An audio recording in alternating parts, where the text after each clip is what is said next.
உனக்கு ஒரு வருஷத்துல எத்தனை வாரம் இருக்குன்னு தெரியுமா? 52. 52 தான். அது எல்லாமே கொண்டாடப்படுதா என்ன? Any idea? ஜனவரி 2வது வாரம் போக்குவரத்து வாரம்.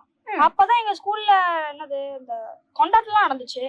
அப்புறம் அந்த டிசம்பர் கடைசி வாரம் வந்து குரல் வாரம். அப்பதான் எங்க ஸ்கூல்ல திருக்குறள் போட்டிலாம் நடந்துச்சு. அப்புறம் அவ்வளவுதான் ஞாபகம் இருக்கலான்னு. சரி பிஷப் தாத்தா, எனக்கு ஒரு டவுட். என்ன டவுட்? என்ன பண்ணிட்டு பேசிட்டு இருக்கிறீங்க? நாங்க இந்த வாரங்கள் புனித வாரத்தை பத்தி பேசிட்டு இருந்தோம் தாத்தா. ஓ ரைட். சோ கேளு கேளு கேளு. தவக்காலத்துல புனித வாரம் இருக்குல்ல தாத்தா, அதுல என்ன ஸ்பெஷல்? பாருங்க, தவக்காலத்துல மொத்தம் 40 நாட்கள்னு சொன்னோம். இந்த 40 நாள்ல கடைசி வர ஒரு வாரத்தை புனித வாரம்னு சொல்றாங்க. ஏன் அப்போனா மற்றதெல்லாம் புனிதம் இல்லையா அப்படின்னு நம்ம கேட்கலாம். இந்த கடைசி ஒரு வாரத்துல இயேசுனுடைய வாழ்க்கையினுடைய கடைசி 7 நாட்கள்ல என்ன நடந்தது? இயேசு பாருங்க, முதல்ல குழந்தையா பிறந்து 30 வருஷம் அவங்க அப்பா அம்மாவோட இருந்தாரு.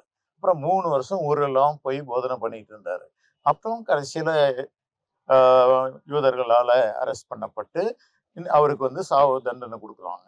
குருத்தோலை பவனி அப்படின்னு சொல்லி அதுல அங்க தொடங்கி அவரது உயிர்ப்பு வரைக்கும் வர்ற முக்கியமான நிகழ்ச்சிகள்லாம், புனிதமான நிகழ்ச்சிகள்லாம் நடக்கிறதுனால அந்த வாரத்துக்கு புனித வாரம். அப்ப வந்து புனித வியாழன், புனித வெள்ளி, புனித சனி அப்படின்னு சொல்லி முக்கியமான நாட்கள் வரும். ஏன் அது முக்கியம் அப்படின்னு சொல்லி கேட்டீங்க? இயேசுனுடைய வாழ்க்கையில நடந்த முக்கியமான நிகழ்ச்சிகள், புனிதமான நிகழ்ச்சிகள். அதுக்காக அந்த வாரத்துக்கு புனித வாரம் பேரு. இந்த புனித வாரத்துக்கு தவறாம எல்லாரும் கோயிலுக்கு போயிருவீங்க இல்லையா? போயிடுவோம் தாத்தா. So, God bless you children.